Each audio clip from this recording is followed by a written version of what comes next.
welcome to Let's Find Out About It. I hope you had an amazing time in reading today. I saw that you all were helping retell the story, and that was so cool. I saw that you all remembered a lot of what was happening. So now in Let's Find Out About It, this is a time where we explore some of the topics that were talked about in the book. I remember last week we talked about some musical instruments. Does anyone remember what type of musical instruments we talked about last week? Yeah, so we talked about wind and percussion instruments. So a wind instrument, as we talked about, is one that you blow into it. So if we look at the page from Tia's party with all the musicians in it, I see this brass horn right here. That is one of the instruments we talked about. And this musician has to blow into the horn, and the air vibrates and creates a sound on the other side when it comes out. We also talked about a harmonica. And we watched a video of someone playing the harmonica. And as we watched the harmonica, we talked about how you can change the pitch or how high or how low the sound coming out of the instrument is. So, friends, I remember that when we have a very fast vibration, when something is moving back and forth very fast, we get a higher pitch. So with a fast vibration from a wind instrument, we get a high pitch. And when we have a slower vibration from a wind instrument, we get a low pitch. Now, we also talked about percussion instruments. And do you remember how you play a percussion instrument? What does a musician have to do to make sound from a percussion instrument? Yes, we talked about how you have to hit it, strike it, shake it in some type of way to get sound out of that instrument. So an example we saw was a drum. You also may know a maraca. That's a type of percussion instrument that you have to shake. And when you shake it, you get a sound from that. Now, we also talked about how you can use everyday objects around your house as an instrument. Friends, do you remember how we can use things that you see around your house every single day as an instrument? Yeah, how can we do that? Yeah, so you can grab different types of things. I remember I had this box, and I hit my markers on top of this box and turned it into a percussion instrument. This box also has a lot of different things in it, just like a maraca has some beads in it. So when I shake this box, I also get a sound. So I can use the instrument when I strike it or when I shake it.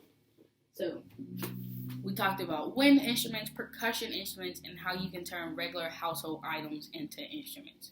So today we are going to talk about a new type of instrument, friends. Are you ready? Let me see some thumbs up if you are excited to learn about this new instrument. Maybe some of you will be musicians and you enjoy playing this type of instrument. So the type of instrument we're going to talk about today is a string instrument. And I remember there were some string instruments in our book. I see that this musician right here, this person who plays the instrument, has a violin. And I see this person right here has a guitar. And we cannot see that full instrument, but we can see some of the parts of it. So friends, what do you think all string instruments have? So I see we look at this violin, we look at this guitar. What can you see in common? What is similar from both of these instruments? Yes, they all have strings, and the musician has to move those strings or make them vibrate in some type of way to get a sound out of those instruments. I know that we saw some examples of string instruments in our book, but I'm going to show you some better examples so we can get a good look at them. So, here is a cello, here is a violin, and here is a guitar. And so as you can see, all of these instruments are similar because they all have strings. You have to vibrate those strings to make them make sound. But you play all of these instruments in different ways. All of them get played in different ways. So I know when you have a guitar, you strum a guitar. So if you look at the strings of a guitar, let's look in our book. Right here, you cannot see the full guitar, but you can see the strings of the guitar. And this musician has his hands on the string. So in order to make a sound from the guitar, you have to strum. You have to move your fingers past all of the strings really fast.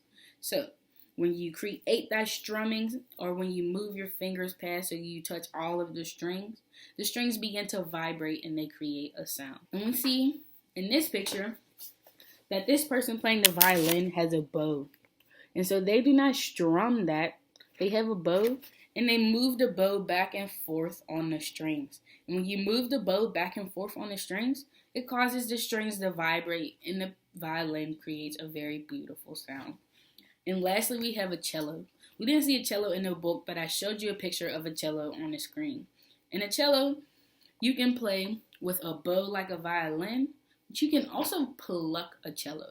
So I know when you pluck a string instrument, that means you take one of the strings and you pull it very gently so that string makes a sound. So I know sometimes people can pluck a cello, they can pull one of the strings, or you can pluck a guitar as well. You pull one of the strings and that string will vibrate. Now friends, let's think.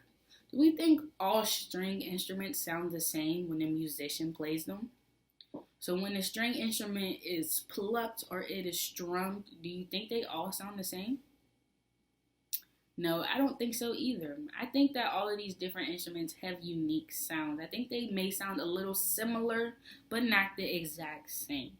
So I know that the size of an instrument affects the sound or the pitch or how high or how low the music coming out of that instrument is.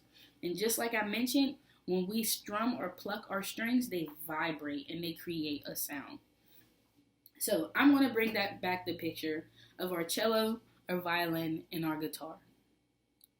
All of these instruments are similar because they have strings, but they are all different because they are different sizes. And I know that the size of a string instrument affects the sound that comes out of it. So let's look at this cello.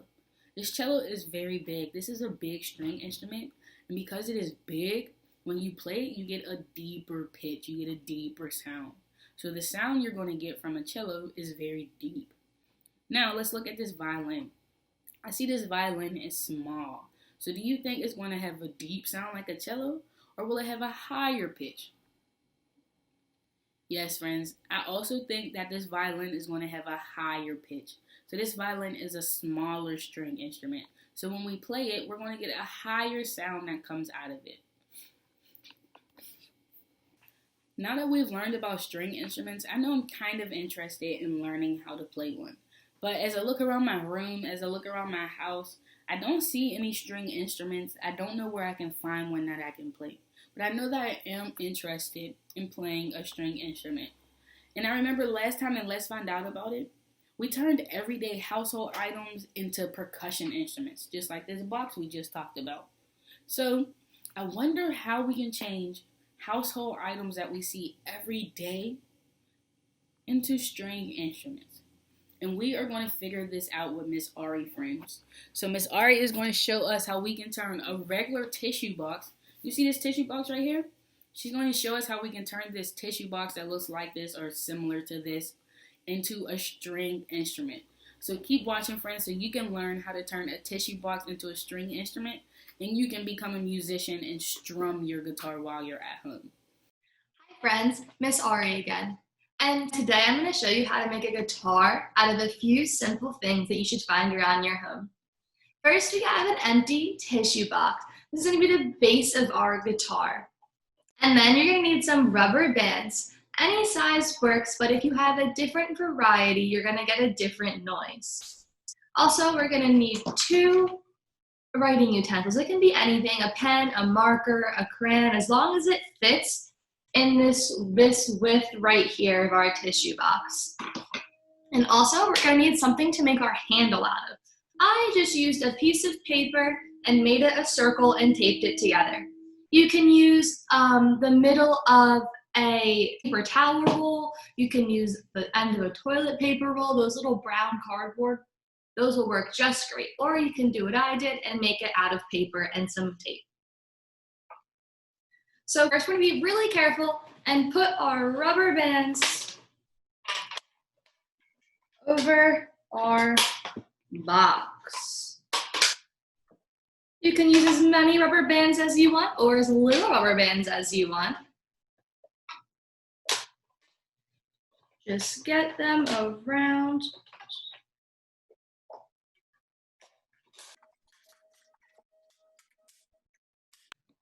Okay, so now that we have our rubber bands set up, we're gonna take our pencils or our writing utensils, whatever you're gonna use, and put them on the edges like this. And we got to both sides just so that our rubber bands are not touching our box. So now, before we play our instrument, we're gonna put our handle on. You just use some tape. You don't even need a handle. It's just to make it look a little more pretty. But without the handle, it will do the same exact thing. I only use 3 rubber bands in mine, but if you have different size rubber bands, maybe you want to test out what different size rubber bands sound like, or maybe more rubber bands compared to less rubber bands. Just be really careful that we don't hurt our fingers, and if you're at home, have someone that's in your household help you put your rubber bands onto your box. So now, we can go like this, and it makes a noise. And we can go like this, and you have your own guitar. Now, all of my rubber bands are the same size, but if you use different size rubber bands, then your largest rubber band is gonna make the deepest or lowest pitched sound, but your smallest rubber band is gonna make the highest pitched sound. And if you have a middle size, it's gonna be somewhere in between the two. I hope you guys had fun making this guitar with me out of our tissue box and pencils and rubber bands. This is a fun activity that you can do at home, and maybe you can even make other household instruments and make yourself a little band. You guys can play around with your instrument and see what kind of noises yours makes. And does it make the same noise as someone else sitting near you?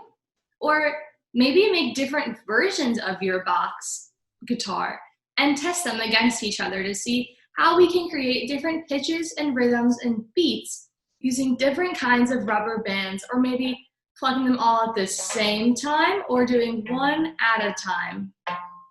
Now let's go back to Miss Khalees and finish our Jumpstart day.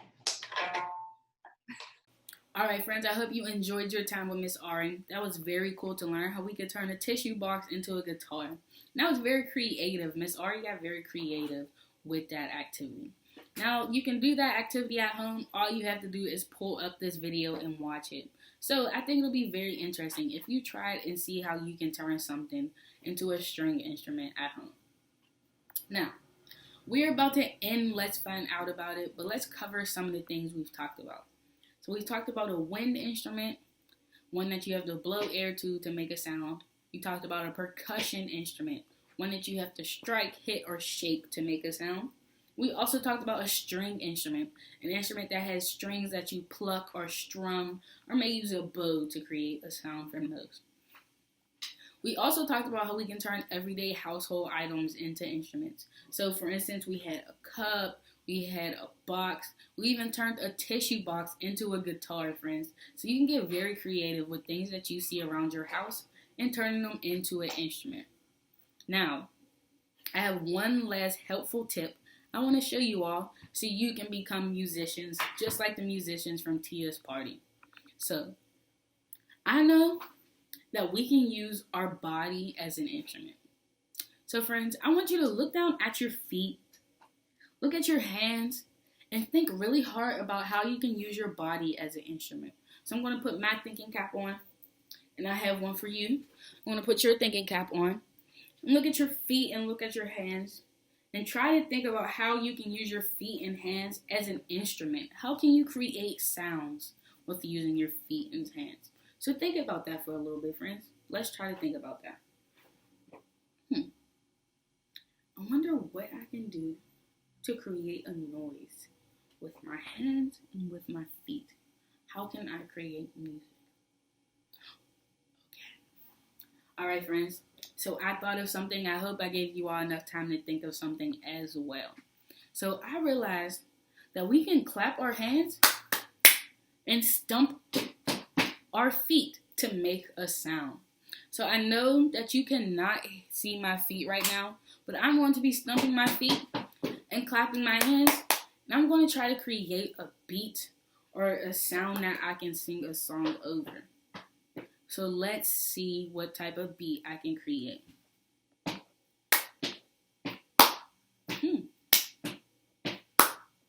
For instance, does that sound like a good song? I'm going to stomp, clap, stomp, stomp, clap. Stomp, clap, stomp, stomp, clap.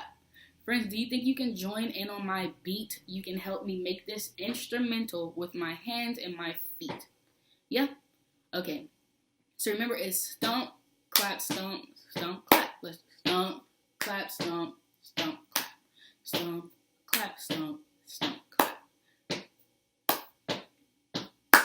All right, friends. So we've turned our feet and our hands into instruments. But there's one last thing that we can use from our body as an instrument, and that is our voice. And you may see this done all of the time when you listen to music. Maybe you hear someone singing or you hear someone rapping. So I'm going to use my voice and I'm going to sing and add a melody on top of my beat. So I'm going to use a melody that a lot of you may know is the Itsy Bitsy Spider. And I'm going to put that on top of my beat. This combined sound of my hands clapping and my feet stomping. All right, friends. So remember, it's stomp, clap, stomp, stomp, clap. 1, 2, ready. The itsy bitsy spider went up the water spout. Down came the rain and washed the spider out. Out came the sun and dried up all the rain.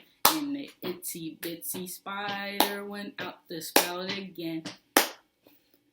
Alright, friends. So did you see how we just created a whole entire song without using any instruments?